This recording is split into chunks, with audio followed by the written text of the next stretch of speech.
சிலர் வாழ்க்கை வேண்டான்ற முடிவுக்கு வந்திருப்பாங்க. அவங்க கூட டயபெட்டிக் ரிவர்சல் புரோகிராம்ல ஜாயின் பண்ணலாமா? வாழ்க்கையே வேண்டான்னு போயிட்டவங்க கூட 6 மாசத்துல டயபெட்டிக்கை ரிவர்ஸ் பண்ண முடியும். குடிச்சி ஆயுர்வேதிக்க தேடி வரவங்களுக்கு நீங்க என்ன ப்ராமிஸ் பண்றீங்க? தினமும் காலையில எழுந்து மருந்து எடுத்துக்க வேண்டிய அவசியம் இல்லை. 6 மாசத்துல இது நடக்கும்னு நான் ப்ராமிஸ் பண்றேன். டயபெட்டிக் மெடிசின்ஸ் இல்லாம சிம்டம்ஸ் இல்லாம ஹெல்த்தியா இருக்கிற மாதிரி நாங்க பண்ணியிருக்கோம். அப்ப டயபெட்டிஸ்னா என்ன சார்? மேஜரா இருக்கிறது டைப் 1 அண்ட் டைப் 2. இதுல டைப் 2 டயபெட்டிக்ஸ் அதிகமாகவே பாதிக்குது. டயபெட்டிஸ் ரிவர்சல் பண்ணிக்க ஆசை இருக்கு. ஆனா அது காஸ்ட் என்ன ஆகும்? நாங்க இந்த என்டையர் ப்ராசஸ்க்கு வெறும் இவ்வளோ பெனிஃபிட்ஸ் இருக்கு. ஆனா அண்ணா நகர் வெஸ்ட் சென்னைக்கு தான் வந்தாகணுமா? சில நோயாளிங்க ஜெர்மனில உட்காந்துட்டு டயபெட்டிக் செல் பண்ணிக்கிறாங்க. as if உங்களுக்கு டயபெட்டிஸ் வரவே இல்லைன்ற மாதிரி அதை மறந்து புது வாழ்க்கை ஆரம்பிச்சுட்டாங்க. நிறைய பேர் சொல்லியிருக்காங்க குடிச்சி ஆயுர்வேதால டயபெட்டிஸ் ரிவர்ஸ் ஆகுதுன்னு. வீடியோஸ் கூட பார்த்திருக்கோம். உண்மையாவே டயபெட்டிஸ் ரிவர்ஸ் ஆகுதா? கண்டிப்பா டயபெட்டிஸ் ரிவர்ஸ் ஆகும். 75 வயசு முதியவர் ஒருவருக்கே டயபெட்டிஸ் ரிவர்ஸ் பண்ணியிருக்கோம். 31 வயதான இளைஞருக்கு கூட பண்ணியிருக்கோம். டயபெட்டிஸ்னால கல்யாணமே செஞ்சிக்காத நிறைய பேரு, அதுல கடந்த ஒரு மாசத்துல 3 பேரு என்கேஜ்மெண்ட்டுக்காக இன்விடேஷன் கொடுத்துட்டு போயிருக்காங்க. 75 வயசானவங்க, நிறைய காம்ப்ளிகேஷன்ஸ் இருக்கிறவங்க, டயாலிசிஸ் பண்ணிக்கிறவங்க எல்லாருக்கும் டயபெட்டிஸ் ரிவர்ஸ் பண்ண முடியும். அதுவும் 6 மாசத்துல. யாருக்கு கண்டிப்பா ரிசல்ட் கிடைக்குதுன்னு சொல்றேன். யாருக்காவது ஒரு ஸ்ட்ராங்கான பர்பஸ் இருக்கும்ல. உதாரணத்துக்கு ஒரு சிங்கிள் பேரண்ட், அந்த அம்மாவுக்கு 2 பசங்க இருக்காங்க, 27, 28 வயசுல. அவங்க சொன்னாங்க, அட் எனி காஸ்ட் எனக்கு டயபெட்டிஸ் ரிவர்சல் நடந்தே ஆகணும். ஏன்னா என் 2 பசங்களுக்கும் கல்யாணம் பண்ண வேண்டியிருக்கு. அவங்களுக்கு அப்பா இல்லை. அதனால நீங்க என்ன சொன்னாலும் அதை ஃபாலோ பண்ண தயாரா இருக்கேன். அவங்களுக்கு 3.5 மாசத்துக்குள்ளவே டயபெட்டிஸ் ரிவர்சல் செய்து காட்டினோம்.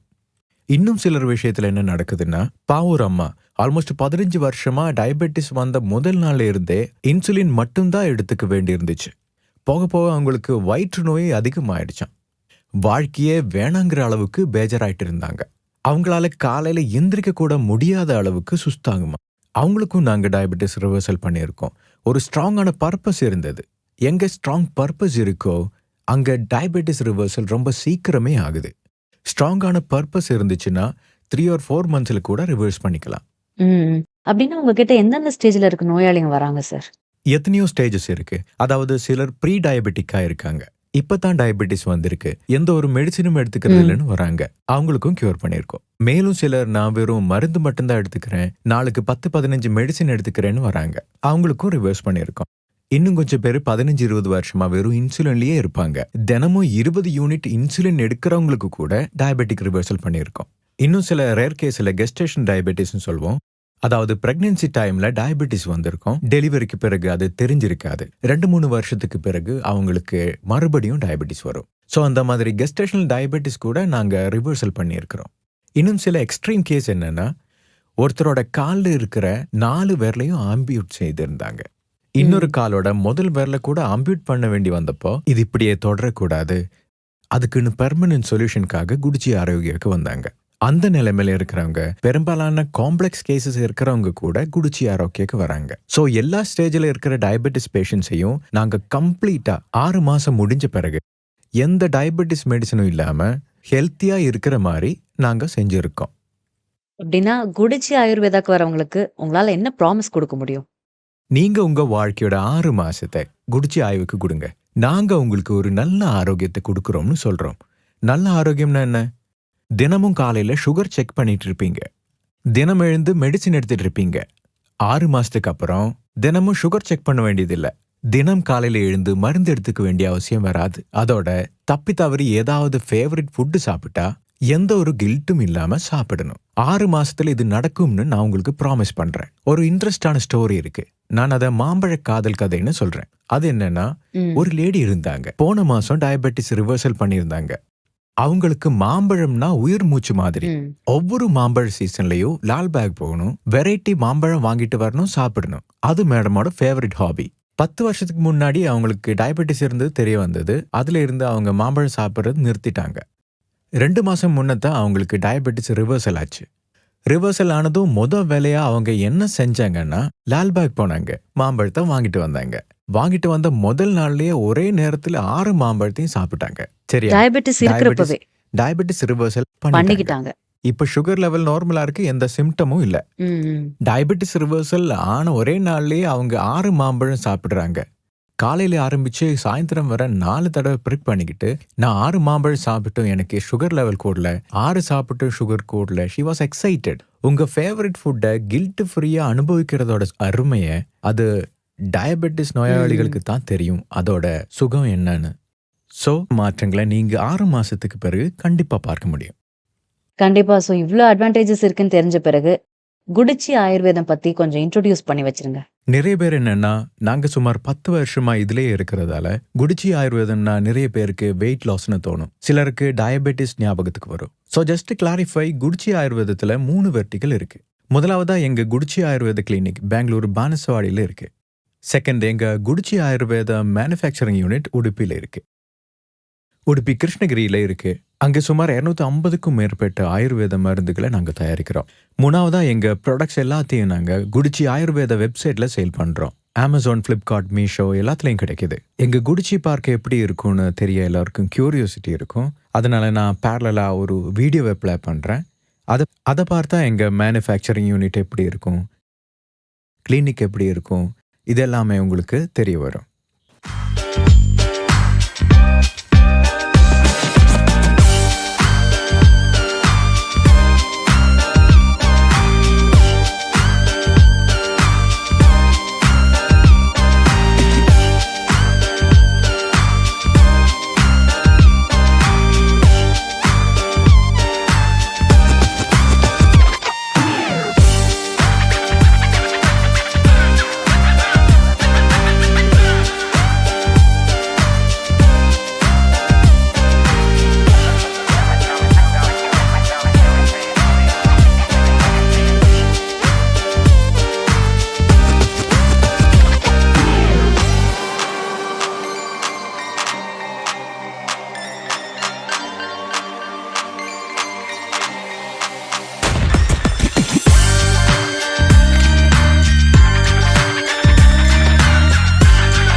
கண்டிப்பா. எத்தனையோ ஆயுர்வேத சென்டர்ஸ் இருக்கு. குடிச்சி ஆயுர்வேதாவோட சிறப்பு என்னன்னு சொல்றீங்களா? எத்தனையோ ஆயுர்வேத சென்டர் இருக்கு. எல்லாத்தையும் விட உங்க பிரின்சிபல், நீங்க எதை நம்புறீங்கன்றது முக்கியம். எங்க யூஎஸ்பி என்னன்னு கேட்டீங்கன்னா, நாங்க திடமா நம்புற ஒரு கொள்கை. அந்த கொள்கை என்னன்னு கேட்டீங்கன்னா, say no to life long medication. ஆரோக்கிய கோளாறு என்னவாக இருந்தாலும், நிறைய பேருக்கு பிபி இருக்கும், நிறைய பேருக்கு டயபெட்டிக் இருக்கும், நிறைய பேருக்கு தைராய்டு இருக்கும். பிபி இருக்கு, தைராய்டு இருக்குனாலே லைஃப் லாங் மெடிகேஷன்ஸ் எடுத்துக்கணும்ன்ற மனநிலையில இருப்பீங்க. நாங்க என்ன பிராக்டிஸ் பண்றோம்னா, அது என்னதான் ஆரோக்கிய கோளாறு இருந்தாலும் லைஃப் லாங் மெடிகேஷன்ஸ் எடுத்துக்க வேண்டிய அவசியம் இல்லவே இல்லை. ரெண்டாவதா, நாங்க கொடுக்குற எல்லா மருந்தையும் சொந்த மேனுஃபேக்சரிங் யூனிட்ல தயார் பண்றோம். குடிச்சி ஆயுர்வேதாவோட chief doctor doctor Yamuna PS, அவங்க தான் இந்த எல்லா மருந்துகளையும் ஃபார்முலேட் பண்ணி இருக்காங்க. ஸோ உங்கள் டாக்டர் கொடுக்கறது வேறு யாருக்காகவோ கொடுக்குறேன்னு தயார் பண்ணால் ஏதோ ஒரு ஃபார்முலேஷனாக இருக்கலாம். நாங்கள் இந்த எல்லா மருந்துகளையும் சயின்டிஃபிக்காக ஆராய்ச்சி செய்கிறோம். சயின்டிஃபிக் ஸ்டடீஸ்னால் என்ன? வெறும் QC ஸ்டடி, குவாலிட்டி ஸ்டடி மட்டும் இல்லை, எஃபிகேசி ஸ்டடி. ஒரு சில கேஸில் எங்கள் மெடிசின் நேச்சுரலாக இருந்தாலும் கூட அதோட எஃபிகேசி எந்த அளவுக்கு ஹைலி எஃபெக்டிவாக இருக்குது கம்பேர் டு மாடர்ன் மெடிசின் அன்றது கூட நாங்கள் ப்ரூவ் பண்ணியிருக்கோம். எங்கள் ஒபேசிட்டி டேப்லெட் எடுத்துக்கிட்டால் நாங்கள் அதை பற்றின அக்யூட் டயட் டாக்ஸிசிட்டி ஸ்டடின்னு செய்து ப்ரூவ் பண்ணியிருக்கோம். அதனால சைடு எஃபெக்ட் இல்லைன்னு தெரியும். ஆன்டி ஹைப்பர் லிப்பிடீமியா கூட ஸ்டடி பண்ணோம். ஒபேசிட்டி டயட் எடுக்கிறதால ஒபேசிட்டி, கொலஸ்ட்ரால் ரெண்டுமே கம்மியாகுதுன்னு ப்ரூவ் பண்ணோம். இதுக்காக நாங்கள் ஏராளமான ப்ராடக்டோட கம்பேரிட்டிவ் ஸ்டடீஸ், எஃபிகேசி ஸ்டடீஸ் உட்பட்ட எல்லாத்தையும் நாங்கள் இண்டிபெண்டன்ட் ரிசர்ச் லேபில் பண்ணியிருக்கோம். இதெல்லாமே எங்கள் யூஎஸ்பி. இந்த ஒரு ஃபீச்சர்ஸ், இந்த ஒரு கம்பைன்ட் குட்னஸ் இருக்குல்ல, அது உங்களுக்கு எல்லா இடத்துலையும் கிடைக்காது. ஸோ நீங்க பேசுறப்ப சொன்னீங்க டாக்டர் யமுனா BS உங்க சீஃப் டாக்டர்னு. அவங்கள பத்தி கொஞ்சம் அறிமுகம் பண்ண முடியுமா? நான் கடந்த 10 வருஷமா டாக்டர் யமுனாவை பார்த்துட்டு வரேன். நான் உங்களை சந்திக்கிறதுக்கு முன்னே அவங்கள பற்றி என்னெல்லாம் கேட்டிருக்கேனோ, எங்கள் ப்ராக்டோவில் சிலர் அவங்கள ப்ரொஃபைலில் எழுதி இருக்காங்க. இவங்க மதர் தெரேசா மாதிரின்னு சிலர் சொல்லியிருக்காங்க. ஒரு முதியவர், மோஸ்ட்லி 65-68 வயசாக இருந்தது. அவர் எந்த அளவுக்கு குஷியாக இருந்ததுன்னு கேட்டால், அவர் லிட்டரலி சாஷ்டாங்கமாக வணக்கம் செஞ்சார். அதாவது அந்த அளவுக்கு உணர்வு பூர்வமாக நடந்துக்குவாங்க. அவங்களுக்கு நாம் பேஷண்ட்டுங்கிற மனப்பான்மை இருக்கும். அவங்கள எப்படியாவது ட்ரீட் பண்ணணும். பேஷண்ட்டுக்கு 100% டீட்டெயில்ஸ் தேவைப்படாது. அப்படி இருந்தும் ஷீ கோஸ் அவுட் ஆஃப் வே. ஏன் பேஷண்ட்டுக்கு 100% டீட்டெயில்ஸ் கொடுத்தே ஆகணும்னு. அவங்கள பற்றி சொல்லணும்னா, டாக்டர் யமுனா பிஎஸ் கடந்த 17 வருஷமா ஆயுர்வேத பயிற்சி செஞ்சுட்டு இருக்காங்க. சுமார் 3 லட்சத்துக்கும் மேற்பட்ட நோயாளிங்களுக்கு மருந்தற்ற வாழ்க்கையை அவங்க வழங்கியிருக்காங்க. அதோட அவார்டை பற்றி சொல்லணும்னா, டைம்ஸ் ஆஃப் இந்தியாவில இருந்து டைம்ஸ் எக்ஸலன்ஸ் அவார்டு கிடைச்சிருக்கு. லாஸ்ட் இயர் பப்ளிக் டிவியோட நாரி நாராயணி அவார்டு கிடைச்சிருக்கு. அவார்டெல்லாம் பக்கம் வச்சு பேசினா, அவங்களுக்கு வாழ்க்கையில முக்கியமான அவார்டுன்னா, அவங்க எப்பவும் சொல்லிட்டு இருப்பாங்க, ம். எப்போ ஒரு மனுஷன் நம்ம கிட்ட வர்றானோ, நான் 20-25 மெடிசின் எடுத்துக்கிறேன்னு சொல்றீங்க இல்லையா, இப்போ நான் 0 மெடிசின் எடுத்துக்கிறேன்னு சொல்லும்போது தான் அவங்களுக்கு ம். திருப்தி கிடைக்கிறது. ம். அப்படின்னா டயபெட்டிஸ்னா என்னன்னு சொல்லுங்க சார்? ஏன்னா நிறைய பேருக்கு எனக்கு சுகர் இருக்கு, சுகர் அப்படின்னா என்ன, உடம்புல என்ன ஆகுது, சுகர் வந்தா என்ன ஆகுதுன்னு நிறைய பேருக்கு கன்ஃபியூஷன் இருக்கும். ஸோ டயபெட்டிஸ்னா என்னன்னு தெரிஞ்சுக்கிறது ரொம்ப முக்கியம். நிறைய பேருக்கு ராங்கா டயக்னோசிஸ் கூட ம். செய்யப்படுது. முக்கியமாக டயபெட்டிஸில் 2 வகை, type 1 diabetic and type 2 diabetic, right? அதில் கூட எத்தனையோ சப் டைப் இருக்கு. ஒன்று மூடி டயபெட்டிஸ், அந்த மாதிரி சில கேஸ் எங்ககிட்ட வந்திருக்கு. இன்னொரு கேஸ் நியோநாட்டல் டயபெட்டிஸ்னு சொல்கிறோம், சின்ன குழந்தைகளுக்கு தென்படுற டயபெட்டிஸ். குடிச்சி ஆயுர்வேதாவுக்கு 2 வயசு குழந்தை வந்திருக்கு, அதுக்கு கூட நாங்கள் ட்ரீட்மெண்ட் கொடுத்துட்டு இருக்கோம். இது எல்லாமே டைப்ஸ் ஆஃப் டயபெட்டிஸ் தான். மேஜராக type 1 and type 2 diabetes. Type 2 diabetes தான் அதிகமாக இருக்கு. ஆனால் இந்த எல்லாத்துலேயும் அது எந்த மாதிரியான டயபெட்டிஸாக இருந்தாலும் காமனாக இருக்கிற ஃபேக்டர் என்னன்னு கேட்டால், இந்த ரெண்டுலேயுமே உங்கள் உடலில் குளுக்கோஸ் லெவல் அதிகமாக இருக்கும். எதனால் நம்ம உடம்புல குளுக்கோஸ் அதிகமாகுது அப்படின்னா, குளுக்கோஸ் நம்ம உடம்புக்கு தேவையில்லையா? குளுக்கோஸ் நம்ம உடம்புக்கு கண்டிப்பாக தேவை. இப்போ ம். நான் இவ்வளோ எனர்ஜியாக பேசுகிறேன்னு சொன்னால் என் உடம்புல குளுக்கோஸ் ம். இருக்குது. ஸோ குளுக்கோஸ் கண்டிப்பாக வேணும். ம். அப்படின்னா ஹெல்த்தியானவருக்கு என்ன ஆகுது, டயபெட்டிஸ் இருக்கிறவங்களுக்கு என்ன ஆகுது? ஆரோக்கியமான நபரில் என்ன நடக்கும்னா, ஒவ்வொரு தடவையும் சாப்பிட்றீங்க, உணவில் இருக்கிற கார்போஹைட்ரேட் தான் குளுக்கோஸாக மாற்றம் கண்டுக்குது. அந்த குளுக்கோஸ் தான் நம்ம உடம்புல இருக்கிற செல்லுக்குள்ளே போகுது. இந்த செல்லு தான் ஒரு வழியாக பக்கத்தில் உங்களுக்கு ஒரு வீடியோ காட்டுறேன் பாருங்க. அங்கே என்ன நடக்குதுன்னா, ஒரு ரியாக்ஷன். ஒவ்வொரு தடவை உணவு சாப்பிடும்போதும் கார்போஹைட்ரேட்ஸ் மூலமாக குளுக்கோஸ் உருவாகுது, நம்ம செல்லுக்குள்ளே போயிடுது. இந்த ரியாக்ஷன் நடந்துட்டு இருக்கும்போதே பேரலாக நம்ம உடம்புக்குள்ள இன்னொரு ரியாக்ஷன் நடந்துட்டு இருக்கும். ம். நம்ம உடம்புல பான்கிரியாஸ்ன்னு இருக்கு இல்லையா, இதை களையம்னு சொல்லுவாங்க. இந்த பாகத்தில் இன்சுலின் என்று சொல்லக்கூடிய ஒரு ஹார்மோன் ஜெனரேட் ஆகிட்டு இருக்கும். இந்த இன்சுலின் என்று சொல்லக்கூடிய ஹார்மோன் ஒரு கீ மாதிரி வேலை ம். செய்யுது. இந்த கீ ரிலீஸ் ஆகும், ரிலீஸ் ஆகி செல் மேலே போகும். இந்த கீ செல்ல இருக்கிற லாக் ஓப்பன் பண்ணுது. இந்த குளுக்கோஸ் டோர் ஓப்பன் பண்ணி செல்லுக்குள்ள போயிட்டே இருக்கும். வீடியோவில் பார்த்துட்டு இருக்கீங்க தானே, ம். இந்த மாதிரி தான் நடக்கும். இது ஒரு நார்மலான நபர்கிட்ட நடக்கிற விஷயம். குளுக்கோஸ் வருது, இன்சுலின் அதுக்கப்புறம் ரிலீஸ் ஆகுது, பிறகு இன்சுலின் கீ ஓப்பன் பண்ணுது உள்ள. ஆனால் டைப் 1 டயபெட்டிஸில் என்ன ஆகும்னா, நம்ம உடல் இன்சுலின் ப்ரொடியூஸ் பண்ணுறது கம்ப்ளீட்டாக நிறுத்திடும். ம். ஸோ அங்கே கீ இல்லை. கீ ப்ரொடியூஸ் பண்ணலைன்னா என்ன ஆகும்? டோர் ஓப்பன் ஆகாது. ம். ஓப்பன் ஆகலைன்னா செல்லுக்குள்ள குளுக்கோஸ் அப்சர்வ் ஆகிறது நின்றுடும்.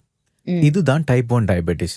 இதனால கண்டிப்பாக இன்சுலின் கொடுத்தே ஆகணும், ம். ரைட்? டைப் 2 டயபெட்டிஸில் என்ன ஆகும்னா, 3 மேஜர் பிரச்சனைங்க. 90% ஆட்களில் டைப் 2 டயபெட்டிஸ் இருக்கு. அதில் 3 மேஜர் ப்ராப்ளம்ஸ் என்னன்னு கேட்டால், முதலாவதா நம்ம உடல் போதுமான அளவு இன்சுலின் உருவாக்கி உள்வாங்கிக்கிட்டு இருக்காது. 20 யூனிட் தேவையான இடத்துல 10 யூனிட் மட்டும்தான் தயாராகுது.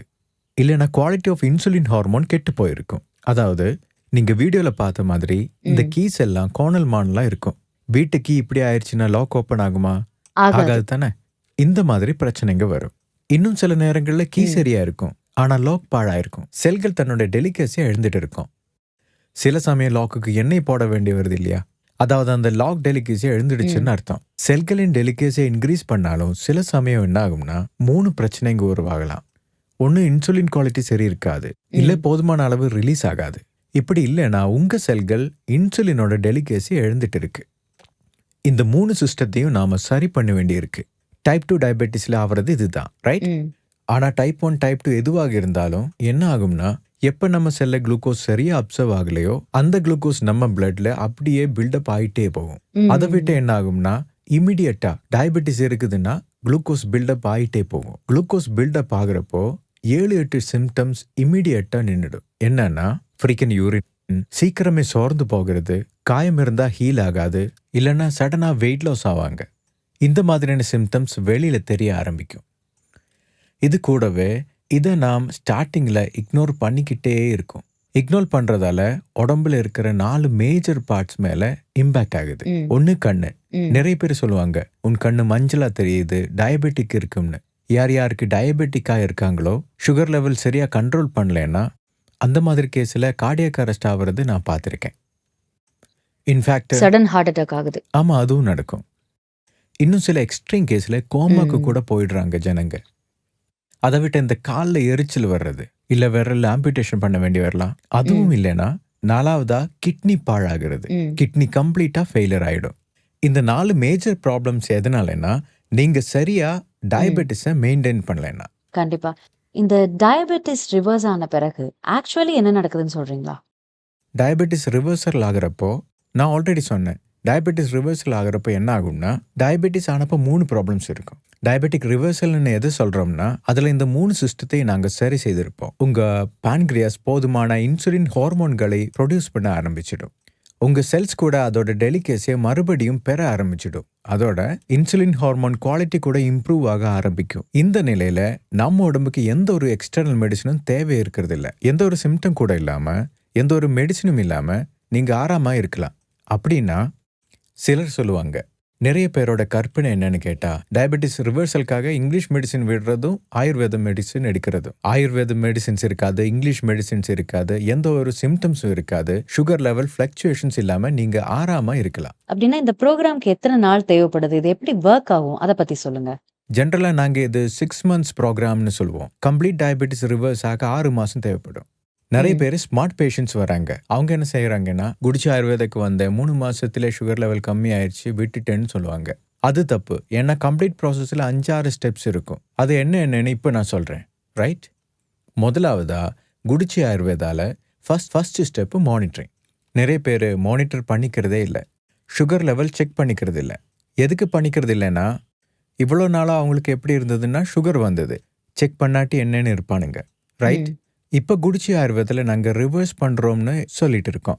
நாங்கள் ஒரு லாக் புக் கொடுத்துருப்போம், இன்க்ளூடிங் இன்சுலின் கூட ட்ராக் பண்ண சொல்லியிருப்போம். 2 மாசம்தான் நாங்கள் பேஜ் கொடுத்துருப்போம். எதுக்கு அப்படின்னா, அந்த 2 மாசத்துல உங்களோட இன்சுலின் லெவல் 0க்கு வந்துடும். அந்த சேஞ்சஸ் தெரிய ஆரம்பிச்சிடும். For sure. நாங்கள் எங்கள் பேஜில் 2 monthsல விட அதிகமாக கொடுக்கறது இல்லை. 60 days விட வேற ஆப்ஷனே இல்லை. ஏன்னா 100% எங்களுக்கு தெரிஞ்சிருக்கு, less than 2 monthsல நாங்கள் உங்கள் இன்சுலின் வித்ட்ரா பண்ணுறோம்ட்டு. ரைட்? ஸோ முதல்ல பண்ணுறது தான் மானிட்டரிங். நம்ம சுகர் லெவல் மானிட்டர் பண்ணிக்கிறது. ஏன்னா நாம எதை மானிட்டர் பண்றோமோ அதுல நாம எக்ஸல் ஆகுறோம். நீங்க எக்ஸாமில் பாஸ் ஆகணும்னா 35 மார்க் வாங்கணும் இல்லையா?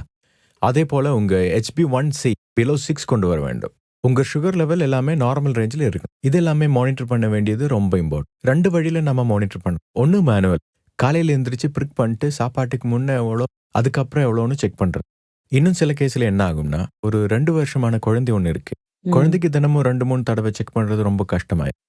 அதனால சிஜிஎம்னு சென்சர் வருது, கண்டினியூஸ் குளுக்கோஸ் மானிட்டர்னு சொல்றோம். அதோட ஒரு வீடியோ பேரலா அப்ளை பண்ணிட்டு இருக்கேன். இந்த கண்டினியூஸ் குளுக்கோஸ் மீட்டரோட அட்வான்டேஜ் என்னன்னா, 2 வருஷம் குழந்தை இருக்கு, அந்த குழந்தைக்கு பேச்சு போட்டு விட்டுருவோம். வாட்டர் ப்ரூஃப் சென்சர் இருக்கும். அந்த சென்சர் என்ன பண்ணும்னா 24/7 காலை ராத்திரி நீங்க படுத்து இருக்கிறப்போ ஒவ்வொரு 10 நிமிஷத்துக்கும் ஒரு தடவை ரியலாகவே உங்க பாடியோட சுகர் லெவல் என்னவா இருந்துச்சுன்னு ஒரு இன்ஃபர்மேஷன் உங்க மொபைலுக்கு அனுப்பிட்டு இருக்கும். உங்க மொபைலுக்கு மட்டும் இல்ல, டாக்டருக்கு கூட அனுப்பிட்டு இருக்கும். எங்க டாக்டர் என்ன பண்ணுவாங்கன்னா, கண்டினியூஸா மானிட்டர் பண்ணுவாங்க. எப்ப சுகர் லெவல் ஸ்பைக் ஆகுது, எப்ப டிராப் ஆகுது, அந்த நேரத்துல இமீடியட்டா எங்க டீம் மெம்பர்ஸ் கால் பண்ணுவாங்க. அந்த டெக்னாலஜி கூட இருக்கு. சில கேஸ்ல என்ன ஆகும்னா, ஒரு பேஷண்ட் வந்திருந்தாங்க. மகன் இருக்கிறது பெங்களூர்ல, அம்மா இருக்கிறது நாகர்கோலால. அம்மா சுகர் லெவல் ரொம்ப ஏறிட்டு இருந்தது. அம்மா தனியா இருக்க வேண்டி இருந்ததுனால அவங்களுக்கு அதிகமாக கேர் இருந்தது. அந்த அம்மாவுக்கு நாங்க சென்சர் பொருத்தி இருந்தோம். அது ஆன பிறகு எங்க டாக்டர் கூட மானிட்டர் பண்ணிட்டு இருந்தாங்க. அவங்க மகன் கூட மானிட்டர் பண்ணிட்டு இருந்தார். கவலைப்படாம உங்க அம்மா எங்க இருந்தாலும் நீங்க அவங்கள மானிட்டர் பண்ணலாம். அவங்களுக்கு தேவையான ஆலோசனை கூட நீங்க கொடுக்கலாம். அட்வான்ஸ்டு டெக்னாலஜியான சிஜிஎம் சர்வீஸ் நாங்க குடிச்சி ஆயுர்ல கொடுக்குறோம்.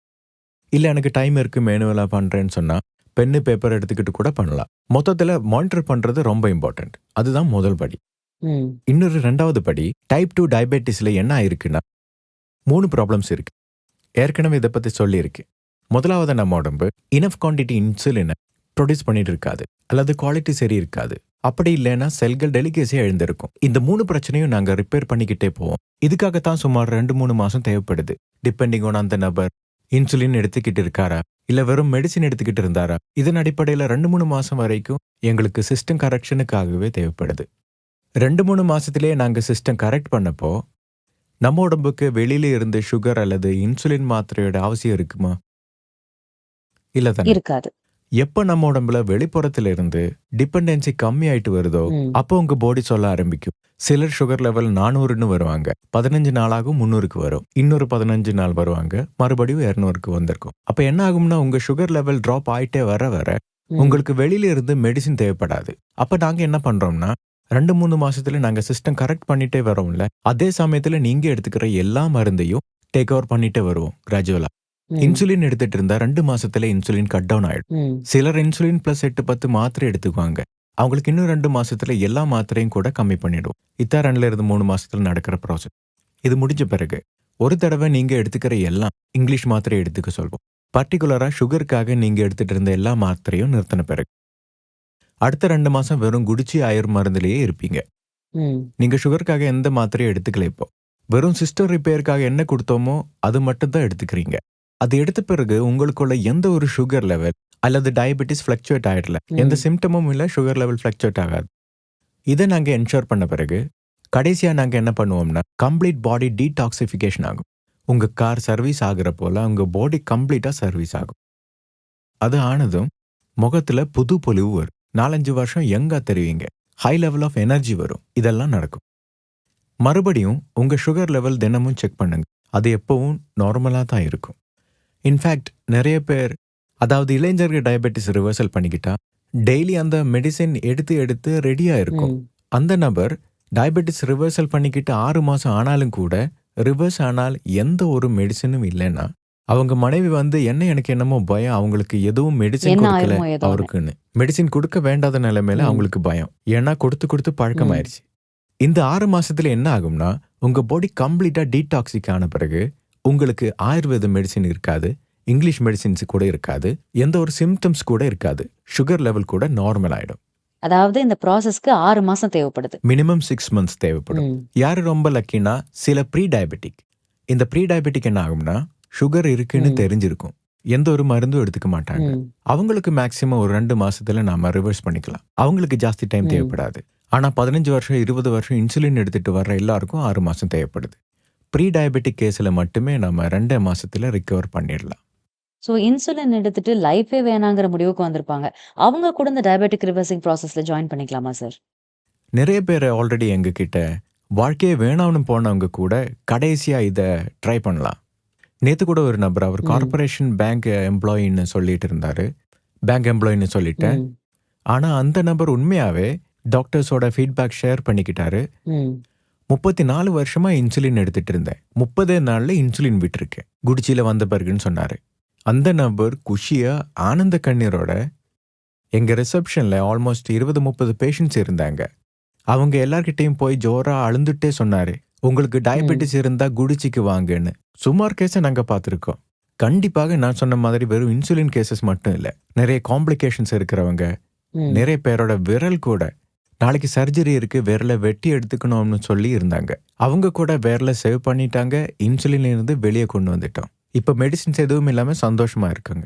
சார் இவ்ளோலாம் சொல்றீங்க, நாங்க டயபெட்டிஸை ரிவர்ஸ் பண்றோம்னு. ஸோ இதெல்லாம் சரியா நடக்கணும்னா நாங்க ஏதாவது ஸ்ட்ரிக்ட் டயட் ஃபாலோ பண்ண வேண்டி வருமா? இன்ஃபேக்ட் நேத்து தான் ஒரு ஜெயின் லேடி, அதனால அவங்க வெங்காயம் சாப்பிட்றத விட்டுருப்பாங்க. அவங்களுக்கு அது சுலபமா தெரிஞ்சது. அவங்க என்ன சொல்றாங்கன்னா, இந்த டயட் ரொம்ப நல்லா இருக்கு, டயபெட்டிஸ் ரிவர்சல் ஆன பிறகும் இதையே கண்டினியூ பண்ணலாமா? இங்க யாரும் கிரேசி டயட் சொல்றது இல்ல. எப்படின்னா 3 நேரம் மில்லட் சாப்பிடுங்க, 3 நேரம் சாப்பாட்டை விட்டு ஃப்ரூட்ஸ் சாப்பிடுங்க. கிரேசி டயட்ஸ் எதுவும் இல்லை. மில்க் ஷேக் குடிங்க, அந்த மாதிரி எதுவும் சொல்ல மாட்டேன். உதாரணத்துக்கு டெய்லி சப்பாத்தி சாப்பிட்றவங்க, நம்ம சவுத் இந்தியாவில் டெய்லி சப்பாத்தி சாப்பிட விரும்புவாங்க. சப்பாத்தி சாப்பிடணும்னா கோதுமையை விட்டு சம்பா கோதுமை சப்பாத்தி சாப்பிடுங்கன்னு சொல்வோம். இன்னும் சில கேஸ்ல அரிசி ரொம்ப விரும்பி சாப்பிட்றாங்க. நீங்க நார்மல் வெள்ளை அரிசி உணவு சாப்பிட்றதோட ராஜ்குடி ரைஸ் சாப்பிடுங்கன்னு சொல்லுவோம். இந்த மாதிரி மைனர் சேஞ்சஸ். எங்க டயட் காப்பி என்ன சொல்லுதுன்னா, ஹோட்டல் மெனு மாதிரி தெரியும், நிறைய ஆப்ஷன்ஸ் கொடுத்துருக்கோம். காமன் கொஸ்டின்ஸ் என்னன்னு கேட்டா, டிஃபனுக்கு என்ன, சாயந்தரம் என்ன சாப்பிடணும், அதுக்கு தான் ஒரு எக்ஸாஸ்டிவ் மெனுவே கொடுத்துருக்கோம். நீங்க அதை டே டு டே ஒன்று ஒன்றா பண்ணாலும் கூட 1 மாசம் வரை உங்க மெனு ரிப்பீட் ஆகாது. அவ்வளோ நல்ல மெனு கொடுத்துருக்கோம். ஸோ யார் வேணாலும் ஈஸியா ஃபாலோ பண்ணலாம். ஆமா, எனக்கு தெரிஞ்சு ரொம்ப பேர் சொல்லியிருக்காங்க, இதை நான் கண்டினியூ ம். பண்ணலாமா? ஐ ஆம் லவ்விங் இட்ன்னு கேட்பாங்க. ஸோ இது அந்த மாதிரியான டயட். இதெல்லாம் கேட்ட பிறகு இன்னொரு காமன் டவுட் வருது. டயபெட்டிக் ரிவர்சல் பண்ணிக்க ஆசை இருக்கு. ஆனா இதுக்கு காஸ்ட் என்ன ஆகும்? காஸ்ட்டை பற்றி பேசுகிற முன்ன சொல்கிறேன். ம். நான் ஏற்கனவே சொன்னேன், ஒரு பேங்க் எம்ப்ளாயி 34 வருஷமா இன்சுலின் எடுத்துட்டு இருந்தாரு. இந்த மாதிரி சராசரியா இன்சுலின் எடுத்துட்டு வந்தா, ஒரு வருஷத்துல ஆவரேஜ் 80,000 1,00,000 செலவு பண்ணியிருப்பாங்க இன்சுலினுக்காக. வெறும் மாத்திரை 4, 5, 8, 10 மாத்திரை எடுத்துட்டு இருப்பாங்க. ஆவரேஜா 40,000 to 60,000 ஒரு வருஷத்துல செலவு பண்ணுவாங்க, ரைட்? அதோட நிறைய காம்ப்ளிகேஷன்ஸ் இருந்துச்சு. நிறைய பசங்க வந்திருந்தாங்க 15 வயசு 16 வயசுல. அவங்க நிறைய தடவை ஹாஸ்பிட்டல் அட்மிட் ஆயிருக்காங்க. ஒரு தடவை நீங்க ஹாஸ்பிட்டல்ல போய் அட்மிட் ஆனா 4 லட்சம் தேவைப்படும் ஒரு இடத்துல அட்மிட் ஆக. ம். அவங்க 16 வருஷமா 4 தடவை அட்மிட் ஆயிருக்காங்க, ரைட்? இது ஒரு இடத்துக்கான காஸ்ட். அதோட நீங்க 10 வருஷமா இன்சுலின் எடுத்துட்டு இருக்கிறீங்கன்னா ம். மேலும் 10 வருஷம் ஆனாலும் அது கண்டினியூ பண்ண வேண்டி வரும். இன்னும் யூனிட் ஜாஸ்தி ஆயிட்டே போகலாம். ஜாஸ்தி ஆகுமே தவிர கம்மி ஆகவே ம். ஆகாது. எந்த சேஞ்சஸும் தெரியாது. நாங்க இந்த என்டையர் ப்ராசஸ்க்கு வெறும் 40,000 ரூபா சார்ஜ் பண்றோம். வெறும் 40,000. ம். இன்ஃபேக்ட் என் ஃப்ரெண்டு ஜாக் பண்ணிட்டு இருந்தாரு. சார், நான் என் அம்மாவை ம். அட்மிட் பண்ணியிருந்தேன் வெறும் ஷோல்டர் ம். பெயினுக்காக. அந்த ஷோல்டர் பெயின்ல அவங்க வெறும் கிளவுஸ் சார்ஜே 40,000 போட்டிருக்காங்க. நீங்க பார்த்தா டயபெட்டிக் ரிவர்சல் 6 மாசத்திலேயே பண்றதா சொல்லிக்கிட்டு இருக்கீங்க. ம். ஆமா, வெறும் 40,000த்துல டயபெட்டிஸ் ரிவர்சல் பண்ணிட்டு இருந்தோம். இதுல அவங்களுக்கு தேவைப்படுற கன்சல்டேஷன், மெடிகேஷன், டீடாக்சிஃபிகேஷன் ப்ராசஸ் எல்லாம் ஃப்ரீயா கொடுக்கும். இது கூடவே அதுக்கப்புறம் ஒரு மெடிசன் ஃப்ரீ லைஃப் லீட் பண்ணலாம் இல்லையா? ஆமா, மெடிசின் ஃப்ரீ, சிம்டம் ஃப்ரீ. அதோட ம். உங்களுக்கு தேவையான ஃபுட் கூட நீங்க ரிலீஸ் பண்ணிக்கலாம். ம். உங்களுக்கு ஜாமுன் இஷ்டமா? 6 மாசமான பிறகு சுகமா ஜாமுன் சாப்பிடுங்க. எந்த ஒரு கில்ட்டும் மனசுல வேணாம், ம். ரைட்? எல்லாத்த விட முக்கியம்னா நல்ல ஆரோக்கியம். இன்சுலின், மெடிசின் எல்லாத்தையும் விட்டுட்டு நீங்க இருக்கீங்கல்ல. ம். நான் சொன்ன அந்த பேங்கிங் எம்ப்ளாயி இருக்காருல்ல, அவர் எப்பவுமே அவர் லைஃப்ல அரை மணி நேரம் நின்னதில்லை. தொட்பல்லாப்பூர்ல இருந்து கம்மனஹள்ளிக்கு பஸ்ல நின்னுக்கிட்டே வந்தார் அவர். எனக்கு சுஸ்தாகவே இல்லைன்னு சொன்னாரு. அந்த மாதிரியான மாற்றங்களை நீங்க உங்க வாழ்க்கையில பார்க்க ஆரம்பிப்பீங்க. அவங்க வந்து 1 மாசம் தான் ஆகுது, 6 மாசம் ஆகல. ம். 6 months நான் சொல்றது கேளுங்க. 6 மாசத்துல நீங்க 5, 6 வருஷம் யங்கா தருவீங்க. ம். நானே கூட சில பேஷண்ட்ஸை ரெக்கக்னைஸ் பண்ணல.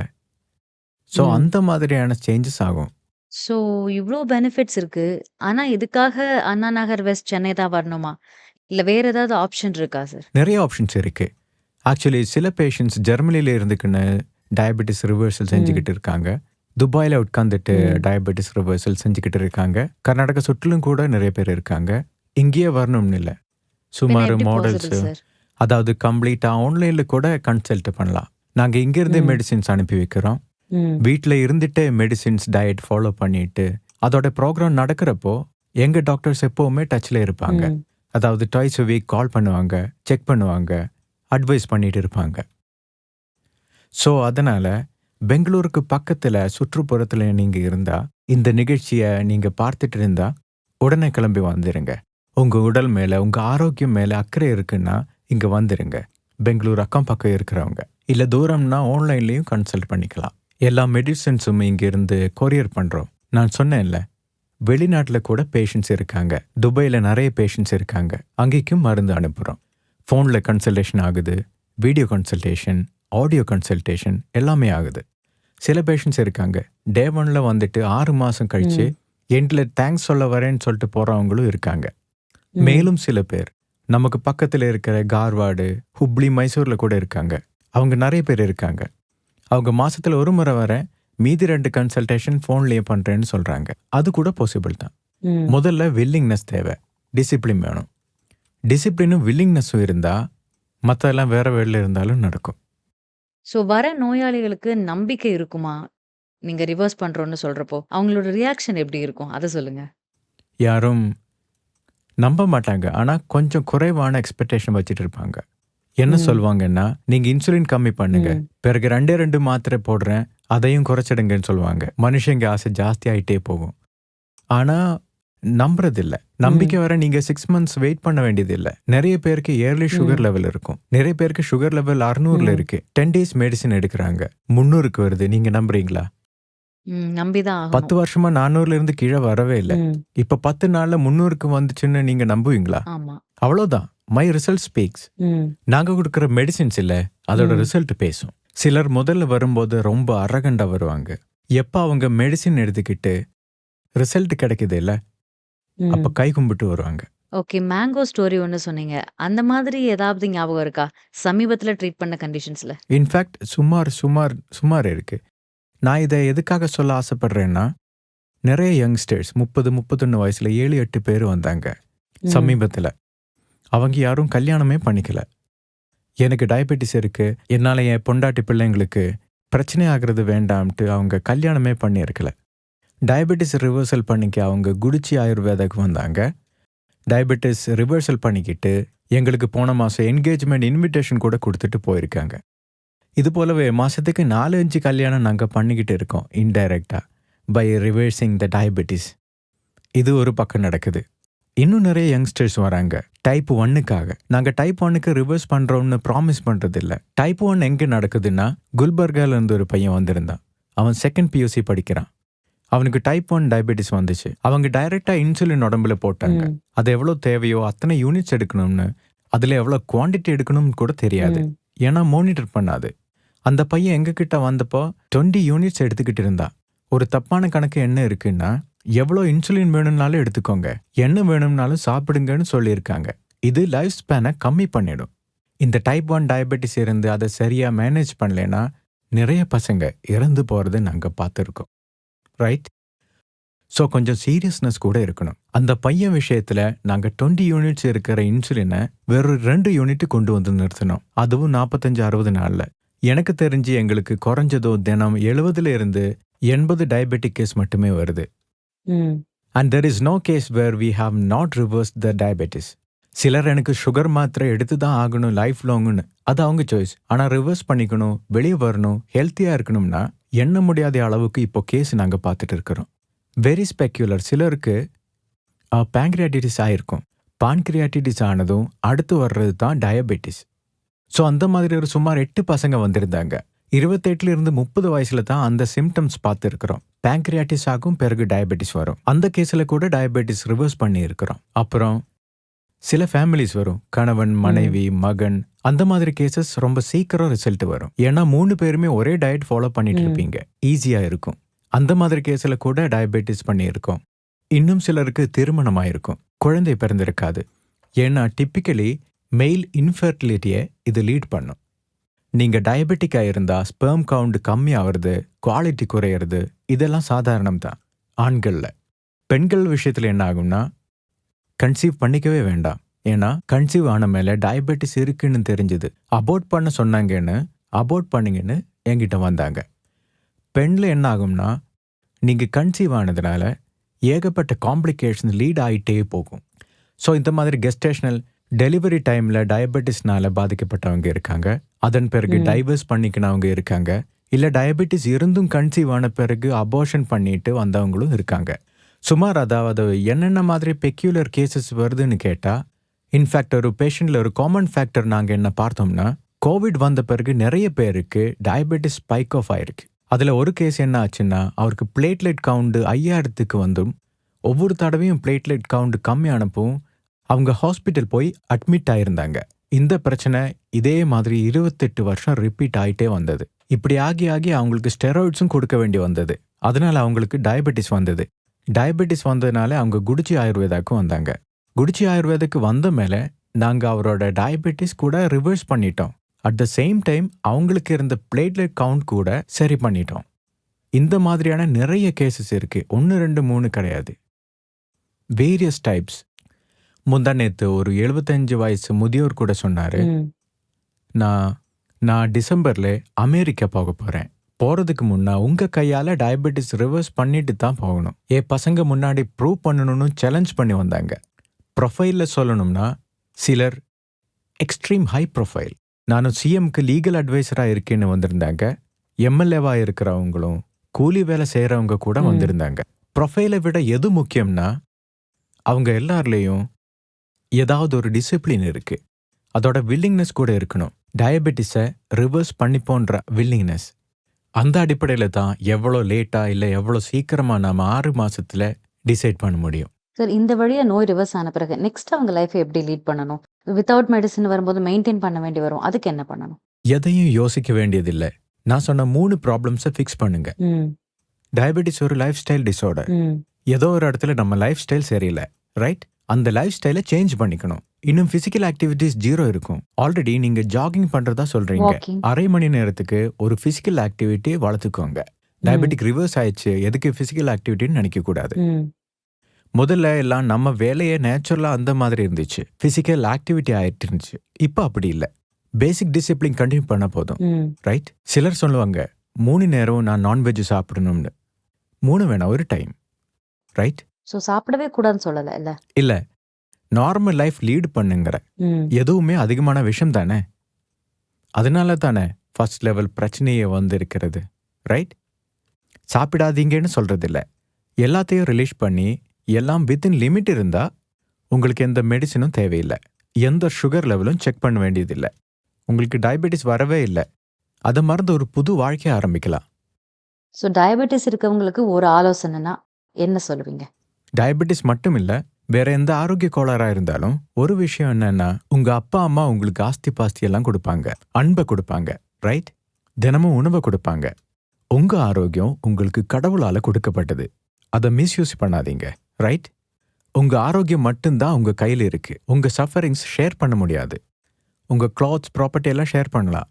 உங்க ஆரோக்கியம் உங்க கையில் இருக்கு, அதை நீங்க தான் சரி பண்ணணும். நீங்க தான் ஓனர்ஷிப் எடுத்துக்கணும். டயபெட்டிஸ் மட்டும் இல்ல, இது எல்லா கேஸ்லயும் அப்ளை ஆகுது. ஆரம்பத்துல எனக்கும் கூட டயபெட்டிஸ் ரிவர்சல் பத்தி நிறைய சந்தேகம் இருந்துச்சு. ஸோ டயபெட்டிஸ் இருக்கவங்க இப்ப உங்களை நீங்களே கேள்வி கேட்டுக்கோங்க.